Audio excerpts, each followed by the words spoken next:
नमस्कार, dB news में आपका स्वागत है। डीबी न्यूज में हम बात करेंगे आज की तमाम खास खबरों की। तो वहीं आपको बता दें, सुप्रीम कोर्ट ने बुधवार को दिल्ली के जहांगीरपुर इलाके में अतिक्रमण हटाने और अवैध निर्माण ढाने की कार्रवाई पर रोक लगा दी है। क्या कुछ ये पूरा मामला है, ये भी आपको बताएंगे। तो चलिए शुरुआत करते हैं खबरों की। सुप्रीम कोर्ट ने बुधवार को दिल्ली के जहांगीरपुरी इलाके में अतिक्रमण हटाने और अवैध निर्माण ढहाने की कार्रवाई पर रोक लगा दी है। शीर्ष अदालत ने दंगे के आरोपियों के खिलाफ कथित तौर पर लक्षित नगर निकायों की कार्रवाई को चुनौती देने वाली याचिका भी सुनवाई के लिए स्वीकार कर ली है। प्रधान न्यायाधीश एनवी रमना की अध्यक्षता वाली पीठ ने जहांगीरपुरी में यथास्थिति बनाए रखने के निर्देश दिए। पीठ ने कहा कि याचिका को उचित पीठ के समक्ष सूचीबद्ध किया जाएगा।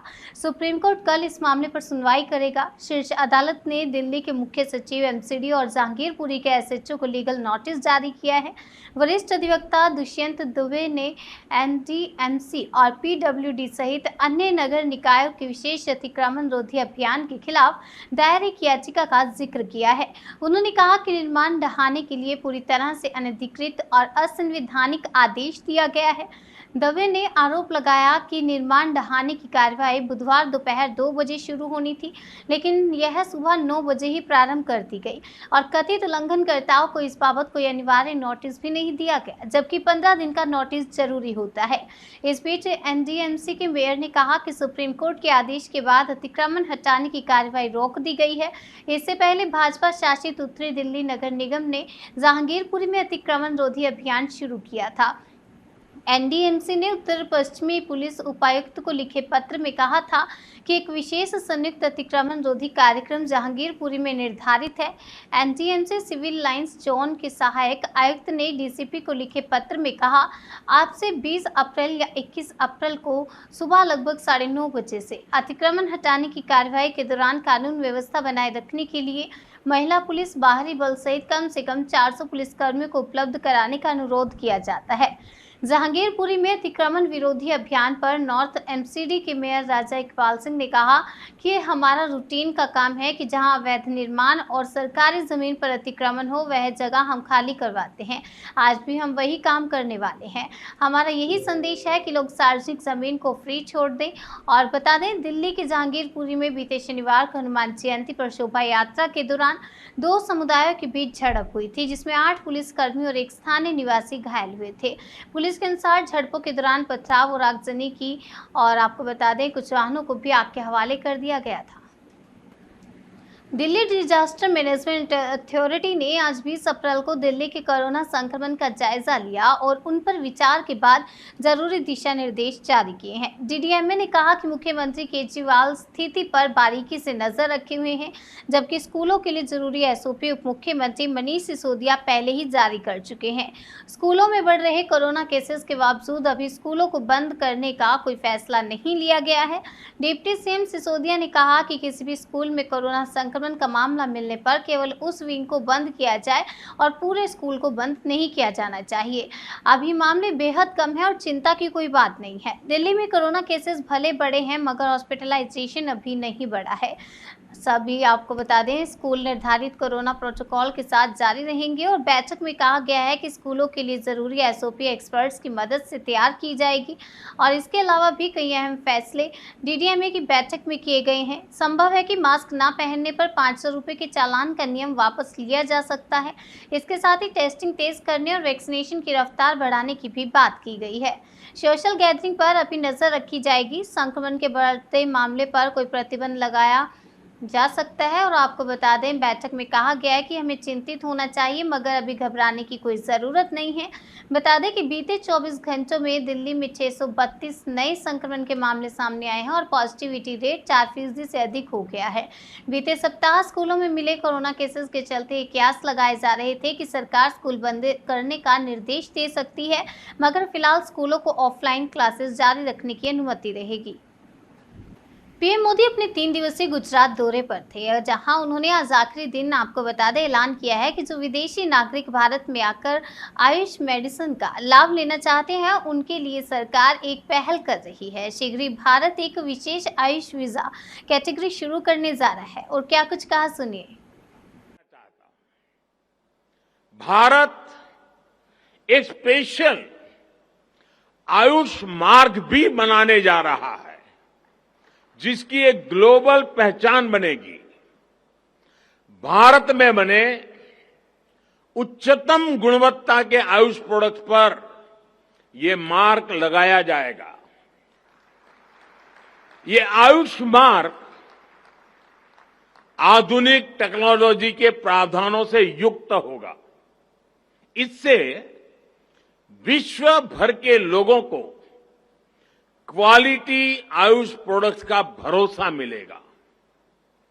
हाल में बने आयुष एक्सपोर्ट प्रमोशन काउंसिल से भी निर्यात को प्रोत्साहन मिलेगा और विदेशी बाजार खोजने में मदद मिलेगी। साथियों, आज एक और घोषणा मैं आपके बीच कर रहा हूं। देश भर में आयुर प्रोडक्ट्स के प्रचार प्रसार के लिए, रिसर्च और मैन्युफैक्चरिंग को बढ़ावा देने के लिए हमारी सरकार आयुष पार्क का नेटवर्क विकसित करेगी। ये आयुष पार्क देश में आयुष मैन्युफैक्चरिंग को नई दिशा देगा। साथियों, हम देख रहे हैं कि मेडिकल टूरिज्म, आज भारत मेडिकल टूरिज्म के लिए दुनिया के कई देशों के लिए एक बहुत ही आकर्षक डेस्टिनेशन बना है। उस बात को ध्यान में रखते हुए मेडिकल टूरिज्म के इस सेक्टर में जहां इन्वेस्टमेंट की बहुत संभावना है, हमने देखा है कि किस तरह केरल के टूरिज्म को बढ़ाने में ट्रेडिशनल मेडिसिन ने मदद की। ये सामर्थ्य पूरे भारत में है, भारत के हर कोने में है। हील इन इंडिया इस दशक का बहुत बड़ा ब्रांड बन सकता है। आयुर्वेद, यूनानी, सिद्धा आदि विद्याओं पर आधारित वेलनेस सेंटर्स बहुत प्रचलित हो सकते हैं। देश में तेजी से विकसित हो रहा आधुनिक कनेक्टिविटी इंफ्रास्ट्रक्चर इसको और अधिक मदद करेगा। जो विदेशी नागरिक, जैसा मैंने कहा कि आज हेल्थ टूरिज्म के लिए भारत एक आकर्षक डेस्टिनेशन बन रहा है, तो जो विदेशी नागरिक भारत में आकर आयुष चिकित्सा का लाभ लेना चाहते हैं, उनके लिए सरकार एक और पहल कर रही है। शीघ्र ही भारत एक विशेष आयुष वीजा कैटेगरी शुरू करने जा रही है। आइए अब अगली खबर की ओर बढ़ते हैं। अगली खबर हमीरपुर से है, जहां आपको बता दें जिला प्रशासन और खनिज विभाग की संयुक्त कार्रवाई देखने को मिली है। आपको बता दें खनन माफियाओं में हड़कंप मच गया है। जॉइंट मजिस्ट्रेट संजय मीना और खनिज सर्वेयर वेद प्रकाश शुक्ला ने ये कार्रवाई की है। एनजीटी के नियमों की जमकर धज्जियां उड़ाई जा रही हैं। आपको बता दें बेतवा नदी में अवैध खनन किया जा रहा था। खनन माफिया अवैध पुल बनाकर नदी में अवैध खनन कर रहे थे।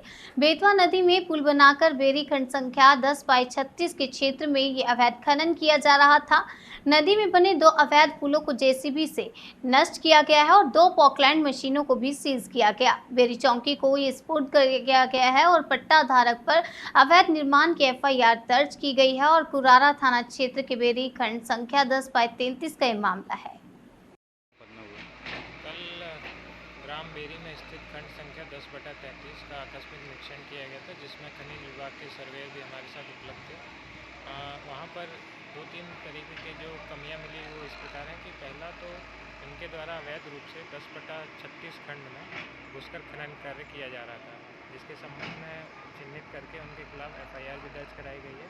इसके अतिरिक्त वहाँ पर नदी के बीचों बीच 2 पुल, जिसमें एक लगभग 150 मीटर और एक लगभग 100 मीटर नदी की जलधारा को रोककर वहाँ से खनन कार्य किया जा रहा था, उन दोनों पुल को वहीं पर मौके पर जेसीबी मशीन बुला के तुड़वा दिया गया और इसके संबंध में भी एफआईआर पंजीकृत करा दी गई तथा नदी के उस पार जो थाना बिलासपुर ग्राम पिपरा पड़ता है वहाँ पर 2 प्रतिबंधित पोकलैंड मशीनें पाई गई जिनको सीज कर चौकी बेरी की सिक्योरिटी में दे दिया गया। उत्तर प्रदेश के जनपद संभल के जिलाधिकारी मनीष बंसल ने संभल के बहजोई सीएचसी व जिला अस्पताल का औचक निरीक्षण किया, जिसमें जिला अस्पताल में कुछ कमियां पाई गई जिनको सुधारने के आदेश दिए और सब ठीक रहा। साथ ही मरीजों की सुविधाओं को देखते हुए मरीजों के स्वास्थ्य को लेकर जो उनकी सुविधाएं हैं उनको मुहैया कराने की हिदायत दी गई है और बहजोई सीएचसी में अनुपस्थित कर्मचारियों के 1 दिन का वेतन काटने के निर्देश दिए। संभल जिलाधिकारी मनीष बंसल चार्ज लेने के बाद अभी तक एक्टिव नजर आ रही हैं।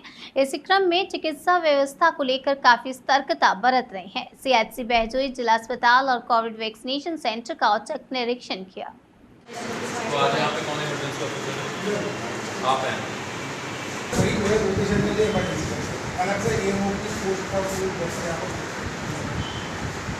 संभल निरीक्षण रहा आपने सर, बहजोई में भी किया, अभी सर संभल डिस्ट्रिक्ट हॉस्पिटल में भी किया है सर। क्या था सर पूरा और क्या मिला? जिला संयुक्त चिकित्सालय का आज यहाँ पे निरीक्षण किया है। यहाँ पर सभी व्यवस्थाओं को देखा गया, क्या क्या हमारे पास यहाँ पे इंफ्रास्ट्रक्चर अवेलेबल है, क्या फैसिलिटीज़ अवेलेबल हैं, ताकि आने वाले समय में किसी भी प्रकार की कोई भी ऐसी सिचुएशन होती है तो उससे सामना करने के लिए हमारे पास क्या तैयारियाँ हैं, आज उसको यहाँ पर देखा गया।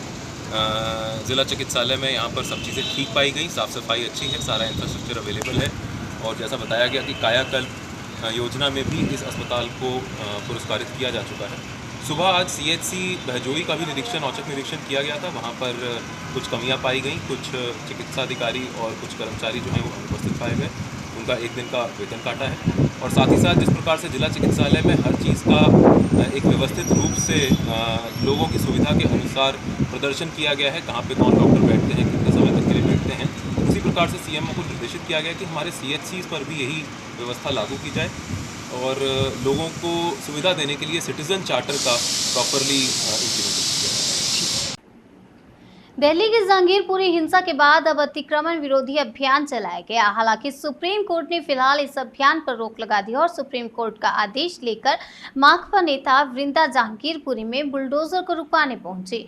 उन्होंने कहा कि सुप्रीम कोर्ट ने सुबह लगभग 10:45 पर अतिक्रमण विरोधी अभियान पर यथास्थिति बनाए रखने का आदेश दिया था।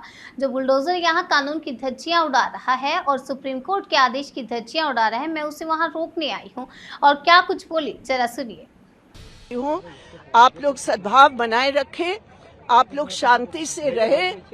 बुलडोजर यहाँ रुक चुका है और अगले सुप्रीम कोर्ट की ऑर्डर्स की वो इंतजार करे। इसलिए जहांगीरपुरी के निवासियों से मेरा यही अपील है, सब शांति बनाए रखें, सद्भाव बनाए रखें। बुलडोजर रुक गया है और सुप्रीम कोर्ट के आदेश के मुताबिक मुझे बस यही कहना था। Supreme Court orders has said, Supreme Court has said that status quo should be maintained, ma'am. This is violation of order. I have come here. Please आराम से। मैं यहाँ इसलिए आई हूँ, सुप्रीम कोर्ट ने 10:45 पर एक स्टेटस क्वो का ऑर्डर दिया है। हमारे सीनियर वकील सुरेंद्र नाथ जी, कपिल सिब्बल जी और दुष्यंत दवे जी वो सुप्रीम कोर्ट में मेंशन किए। अभी सुप्रीम कोर्ट का ऑर्डर है मेरे पास। हमारे सीनियर वकील जो खुद गए हैं वहां सुप्रीम कोर्ट के सामने, उनका इंस्ट्रक्शंस है मेरे पास। मैं ऑफिसर से मिलकर सुप्रीम कोर्ट की ऑर्डर की इम्प्लीमेंटेशन के लिए यहाँ आई हूँ और बुलडोजर जो कानून का धज्जिया उड़ा रहा है, सुप्रीम कोर्ट की ऑर्डर का धज्जिया उड़ा रहा है, उसको रुकवाने के लिए मैं आई हूँ। मुझे उत्तर प्रदेश के मुरादाबाद में एक निजी अस्पताल के डॉक्टर मोहम्मद फहीम ने अस्पताल में इलाज के लिए भर्ती 15 साल की रीगल की जान बचाने के लिए उसके परिजनों से 1 यूनिट खून लाने के लिए कहा। लेकिन मुरादाबाद से 35 किलोमीटर दूर कांट से आए रीगल के परिजनों ने सभी रिश्तेदारों से गुहार लगाई, लेकिन उसके बावजूद वो खून का इंतजाम नहीं कर पाए। इधर रीगल की हालत बिगड़ती ही जा रही थी। तब डॉक्टर मोहम्मद फहीम ने खून का इंतजाम ना होता देखकर रीगल की जान बचाने के लिए देर रात 12 बजे अपना 1 यूनिट खून देकर उसकी जान बचाई। डॉक्टर मोहम्मद ने डॉक्टर को भगवान कहे जाने वाली बात को सच कर दिया है। अब रीगल के पिता धन सिंह भी ये बात मान रहे हैं कि सबसे बड़ा धर्म इंसानियत है। उनके मुताबिक कोई हिंदू मुस्लिम नहीं होता है, सब एक है। जनपद मुरादाबाद में दिल को छू लेने वाली तस्वीर सामने आई है। जी हां, आपको बता दें, एक 15 साल की हिंदू लड़की की जान बचाने के लिए मुस्लिम डॉक्टर ने अपना हाथ बढ़ाया है। 15 साल की मासूम को ब्लड की ज़रूरत थी। काफ़ी प्रयास करने के बाद भी ब्लड नहीं मिल रहा था।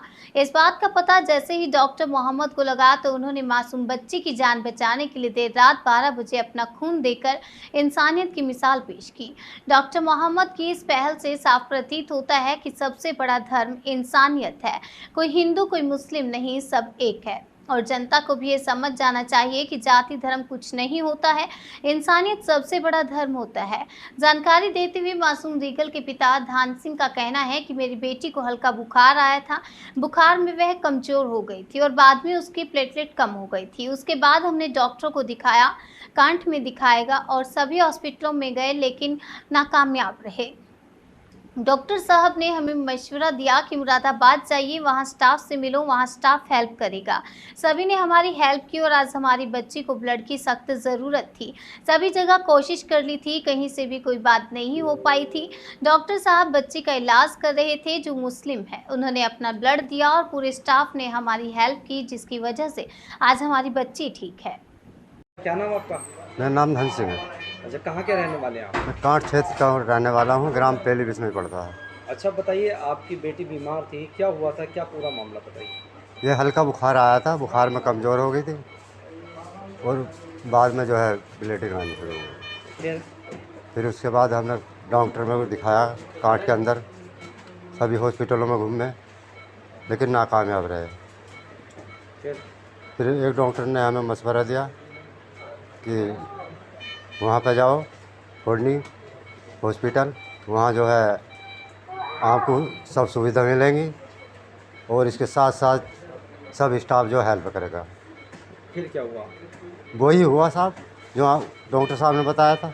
फुल हेल्प हुई हमारी और हमारी बच्ची आज जो ठीक ठाक है। बच्ची को ब्लड की भी ज़रूरत थी? हाँ, ब्लड की बहुत सख्त ज़रूरत थी। अच्छा, तो कहाँ कहाँ कोशिश की थी आपने? हमने जहाँ आसपास हमारे हिसाब किताब था, जहाँ भी आड़ गाड़ थी, वहाँ पे जो है हमने बहुत कोशिश की सर। रिश्तेदारों से भी कहा? रिश्तेदारों को कहा कि कोई ब्लड दे दो, लेकिन कोई रिश्तेदार नहीं आ पाया सर। अच्छा, नहीं दिया? नहीं दिया किसी ने, यहाँ पे देखने तक नहीं आया कोई। फिर क्या हुआ? फिर साहब ये डॉक्टर साहब जो है ये इलाज कर रहे थे। बच्ची का नाम तो मेरे दिमाग से उतर जा। मुसलमान है डॉक्टर? हाँ, मुसलमान है। अच्छा, फिर? इन्होंने अपना ब्लड दिया। अच्छा, जब नाकामयाब हो गए हम, लास्ट में ये बोले कि चलो अपना ब्लड मैं ही देता हूँ, तो इन्होंने ब्लड दिया। हमारी काफ़ी हेल्प करी, पूरे स्टाफ ने हेल्प करी हमारी, और हमारी बच्ची जो आज ठीक ठाक। बच्ची बच गई आपकी? जी हाँ। तो क्या कहेंगे, हिंदू मुस्लिम होता है या सब कुछ? हम नहीं मानते हिंदू मुस्लिम, नहीं मानते? हम सबको भाई मानते हैं, भाई भाई है, कोई हिंदू मुस्लिम नहीं है। किसी के ब्लड में जो है कोई फ़र्क नहीं होता, अलग अलग नहीं होता, सब एक है। तो ये अब आपका एहसास हुआ खून देने के बाद, ये पहले से मालूम था कि हिंदू कोई मुसलमान नहीं होता, ये बात? पहले से तो मानता था, लेकिन अब आए का पूर्ण विश्वास हो गया। क्या? कि हिंदू मुस्लिम कुछ नहीं है, ये आपस में दिमाग की बात है।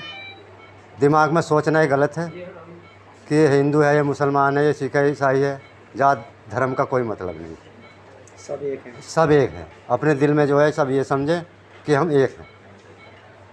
किसी में एक दूसरे की घृणा मत रखो और भेदभाव मत रखो। डॉक्टर साहब, नाम जानना चाहेंगे सबसे पहले आप? क्या? जी, मैं डॉक्टर फ़हीम बेग, यहाँ मुराद BOMS डॉक्टर एसोसिएशन का सेक्रेटरी हूँ। और इंटरनेशनल सोशल ऑर्गेनाइजेशन का जो है सेक्रेटरी हूँ और हमेशा जो है समाज की सेवा में और भाईचारे में जो है हम बहुत सालों से काम करते चले आ रहे हैं। मुराद में अमन कमेटी हमारे डॉक्टर ए के सिंह साहब की हुआ करती थी, हम उसमें भी जो है बढ़ चढ़ के प्रोग्राम कराते थे और हमेशा जो है हम ये काम करते रहते हैं।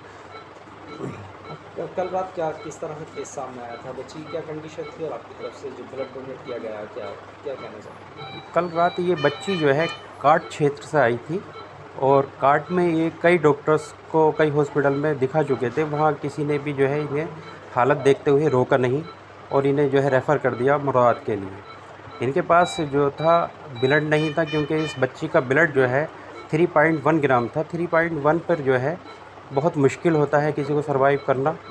जब ये यहाँ पर आई तो इसका जो है ना पल्स थी ना बीपी था और सैचुरेशन बहुत डाउन था और अनकॉन्शियस कंडीशन में थी ये बच्ची।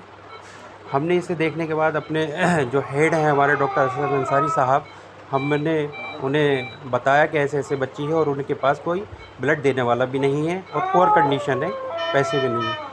तो डॉक्टर असद अंसारी साहब जो हमारे हेड हैं उन्होंने जो है हमें गाइड किया कि नहीं फ़हीम जो है इसका इलाज करना है, इसे कहीं नहीं भेजना है। हमें जो है इसे रोका हमने इमरजेंसी में और जो है जो ज़रूरी ट्रीटमेंट था वो दिया, तब जाके इसकी पल्स और बीपी आया कुछ। फिर हमें थोड़ी उम्मीद लगी, लेकिन मसला ये आ रहा था कि 3.1 हीमोग्लोबिन था और साथ में इनके देने वाला कोई डोनर नहीं था। ये एक बहुत बड़ी चुनौती जो थी। लेकिन हमने फिर भी जो है इस बच्ची के साथ लगे रहे। हमने इसके बीपी को मेंटेन करा, थोड़ा सा अप हुआ, पल्स आई और आईसीयू में रखा। लेकिन कंटिन्यू हम जो है इसकी देखभाल करते रहे। रात के 3-3:30 बजे फिर इसका बीपी फॉल हुआ, फिर हमने मेडिसिन दी इमरजेंसी की, फिर बीपी सही हुआ। लेकिन 4:30 बजे के तक जो है बीपी फॉल हो गया इसका। हम जो है कश्मकश में पड़ गए। फिर जो है AB पॉजिटिव मेरा ब्लड ग्रुप था, तो फिर मैंने अर्जेंटली एकदम जो है यहाँ पर बराबर में कोठीवाल डेंटल कॉलेज है, वहाँ ब्लड बैंक जाकर इसका सैंपल एक जो है ब्लड यूनिट डोनेट किया और इसे लगाया। तब से फिर इसमें इम्प्रूवमेंट होना शुरू हुआ और हमारे कॉन्टैक्ट में जो है हमारी डॉक्टर नर्मिता गोल जो यहाँ कर गायनेकोलॉजिस्ट हैं, वो रात भर बेचारी घर से ही जो है जागती रही और इस बच्ची को देखने भी आई रात में अपनी नींद छोड़कर। और हमारी पूरी टीम ने डॉक्टर असद अंसारी साहब, डॉक्टर नर्मिता गोल और जो हमारा नर्सिंग स्टाफ था और जो पूरे हॉस्पिटल का मैनेजमेंट था, रात भर हम लोग लगे रहे इसमें। और एक हमारे लिए चुनौती था इसको बचाने के लिए, लेकिन वो हमारी जो मेहनत है वो काम आई और जो है अल्लाह के करम से जो है ये बच्ची आज सही है और रात जो शौक था उससे निकल आई। जिस तरीके से आजकल देखा जा रहा है कि राजनीति को या हिंदू मुस्लिम का एक भाई बीच में पैदा करने की कोशिश की जा रही है, क्या इस तरह के जो मामला सामने आते हैं उनसे कहीं एक पॉजिटिव मैसेज आता है, क्या कहेंगे आप? ये जो है दरअसल कुछ राजनीतिक दल जो हैं या आप कुछ नेता या कुछ ऐसे लोग जो शरारती टाइप के होते हैं और जो हमारी हिंदू मुस्लिम एकता या हिंदुस्तान की एक तहजीब है उसको खंडित करने की कोशिश करते हैं और यहाँ झगड़े फसाद और ये आपस में बांट के जो है ये एक गंदी पॉलिटिक्स करते हैं। वो लोग इस चीज़ को बढ़ावा देते हैं, जबकि एक आम इंसान जो है, मेरे जिगर कॉलोनी में मैं रहता हूँ, मेरे 2 पड़ोसी नॉन मुस्लिम हैं, हम लोग भाईचारा एकता के साथ रहते हैं। वो हमारे साथ ईद मनाते हैं, हम उनके साथ होली मनाते हैं। यही हिंदुस्तान की रीति रिवाज रहा है, यही मुरादाबाद की एक जो है अपनी एक ख़ास जो है आप भाईचारे की जो है वो मिसाल रहा है मुरादाबाद। और इंशाअल्लाह हम और हमारी आने वाली पीढ़ी इस मिसाल को जो है हमेशा बनाए रखेगी। क्या मैसेज देना चाहेंगे? मैं यही पूरे हिंदुस्तान को मैसेज देना चाहता हूँ कि ना कोई हिंदू है ना मुसलमान है, हम सभी एक हिंदुस्तानी हैं और जो है हमारी रगों में दौड़ने वाला खून जो है वो सिर्फ लाल है। और जब किसी की जान बचानी होती है या किसी का साथ देना होता है तो या किसी भूखे को खाना खिलाना होता है या किसी की मदद करनी होती है तो ना जात देखी जाती है, ना उसका धर्म देखा जाता है, ना उसकी कास्ट देखी जाती है। सिर्फ ये है कि हमें उसकी हेल्प। डॉक्टर साहब, आप फोर्टाउन हॉस्पिटल के जनरल मैनेजर हैं जी। एक रीगल नाम की पेशेंट आपके एडमिट हुई थी जी जी। बताएं किस तरीके से हॉस्पिटल में उसकी हेल्प की है, क्या था पूरा? सर कल शाम पेशेंट आई थी, बच्ची थी, तो उसको ब्लीडिंग ज़्यादा हो रही थी, इसकी वजह से उसका हीमोग्लोबिन 3 पॉइंट समथिंग पहुंच चुका था। बच्ची शॉक में थी तो उसको ब्लड की ज़रूरत थी, थोड़ा रिमोट एरिया से थे जहाँ से उनके साथ परिवार के कोई ज़्यादा बंदे नहीं थे। तो समस्या ये थी कि बच्ची की जान भी बचानी थी और ब्लड के लिए आजकल डोनर का होना बहुत आवश्यक है। और उनके साथ बच्ची के साथ उनकी एक टीचर थी जो एक्टिव थी बहुत ज़्यादा। तो हम लोगों ने उनसे रिक्वेस्ट की भाई ब्लड चाहिए है इसको, तो वो ढूंढते रहे बेचारे, बहुत कोशिश की उन्होंने। उस वक्त डॉक्टर फ़हीम बेग जो मेरे साथ खड़े हैं रेजिडेंट, ये उस वक्त ऑन ड्यूटी थे डॉक्टर साहब। तो उन्होंने कोशिश करी, कोशिश करने के बाद बहुत ज़्यादा कोशिश करा और उन्होंने इधर उधर खून भी किए, लेकिन अल्टीमेटली उनका कोई बंदा जो है नहीं मिल पाया जो उनको डोनेट कर सके ब्लड। लेकिन चूँकि इस प्रोफेशन में हम लोग हैं, मैं भी डॉक्टर हूँ, डॉक्टर साहब भी हैं, तो हम लोगों का ये बेसिकली मेन वो रहता है कि किसी भी तरीके से वो पेशेंट की किसी भी तरीके से हम जान बचा सकें तो क्या करें। जब हमने देखा बेचारे बहुत ज़्यादा मतलब होपलेस हो गए वो लोग और उनकी आशाएं ख़त्म हो रही हैं, तो फिर हमारे डॉक्टर फ़हीम साहब ने इस चीज़ का इनिशिएटिव लिया और एक यूनिट उसको जो है ब्लड दिया। तो उससे उसका थोड़ा कॉन्शियसनेस आ गई है। बच्ची अब मॉर्निंग में बहुत अच्छी रिकवर कर गई है और होपफुली जो उम्मीद कर रहे हैं हम कि जो हमारे कंसल्टेंट हैं जो इनको देख रहे हैं दोनों, डॉक्टर नम्रता और डॉक्टर असद अंसारी साहब, उन लोगों की कोशिशों से और उन लोगों के गाइडेंस से, डॉक्टर फ़हीम साहब ने मेहनत रात भर करने के बाद हम इस नतीजे पर पहुँचे कि बच्ची को हम उस क्रिटिकल स्थिति से निकाल के बाहर ले आए। और ये डेफिनेटली एक अचीवमेंट है और एक डॉक्टर के लिए ये इससे बड़ी खुशी की बात नहीं कि उसका पेशेंट जो है वो निकल के आ जाए। और जो इस हॉस्पिटल को खोलने का उद्देश्य भी था कि हम लोग जो हमारे इस तरह के इकोनॉमिकली फाइनेंशियली कमज़ोर लोग हैं उनको जो फैसिलिटीज़ के अभाव में इलाज नहीं करा पाते हैं, तो हम उसके अंदर आगे बढ़ें। हमने कल बच्ची के माँ बाप कहने लगे कि हमारे पास पेमेंट वगैरह का कोई इशू है, तो कोई दिक्कत नहीं, हम बच्ची का इलाज करेंगे, आप पेमेंट वेमेंट की कोई दिक्कत मत करो, हम करेंगे। अगली खबर मध्य प्रदेश से है। मध्य प्रदेश के खरगोन में हुए सांप्रदायिक हिंसा मामले में पुलिस ने 2 दंगाइयों पर राष्ट्रीय सुरक्षा कानून की बड़ी कार्रवाई की है। आरोपी मोहसिन उर्फ नाची पिता तस्लीम निवासी जकरिया मस्जिद खरगोन और आरोपी नवाज पिता आशिक निवासी तालाब चौक खरगोन पर यह कार्रवाई की गई है। खरगोन में रामनवमी के जुलूस पर पथराव, आगजनी और हिंसा के बाद 2 आरोपियों पर रासुका लगाने को बड़ी कार्रवाई माना जा रहा है। गौरतलब है कि खरगोन दंगे मामले में अब तक कुल 63 प्रकरणों में 153 लोगों की गिरफ्तारियां भी हो गई हैं। खरगोन में लोगों की जिंदगी को पटरी पर लाने और सामान्य हालात बनाने के लिए पुलिस कड़ी मशक्कत कर रही है। बता दें कि कर्फ्यू में बुधवार 20 अप्रैल को प्रशासन ने आमजन को बड़ी राहत देते हुए सुबह 10 बजे से दोपहर 4 बजे तक 6 घंटे की कर्फ्यू में छूट दी है। और आपको बता दें, प्रभारी एसपी रोहित काशवानी ने मीडिया से चर्चा करते हुए बताया कि खरगोन में शांति व्यवस्था को लेकर प्रयास किए जा रहे हैं। उपद्रव करने वाले किसी भी उपद्रवी को बख्शा नहीं जाएगा। आज 100 आरोपियों पर एनएसए के तहत कार्रवाई की गई है। बताते चले कि अब तक 153 आरोपियों को गिरफ्तार कर जेल भेजा जा चुका है। कुछ लोगों की जिला बदर की भी कार्रवाई होगी। प्रभारी एसपी रोहित काशवानी ने लोगों से आपसी भाईचारा बनाने और अफवाह पर ध्यान नहीं देने की अपील की। बता दें कि रामनवमी के दिन खरगोन शहर के तालाब चौक से एक जुलूस निकाला गया था। आरोप है कि इसके कुछ देर बाद ही कुछ लोगों ने पत्थरबाजी शुरू कर दी। बीच में पुलिस ने स्थिति नियंत्रित की और लेकिन कुछ घंटे बाद हालात खराब हो गए। इसके बाद एहतियातन राज्य सरकार ने वहां कर्फ्यू लगा दिया। डीबी न्यूज में आज के लिए फिलहाल इतना ही। तब तक के लिए मुझे दीजिए इजाजत और देखते रहिए डीबी न्यूज।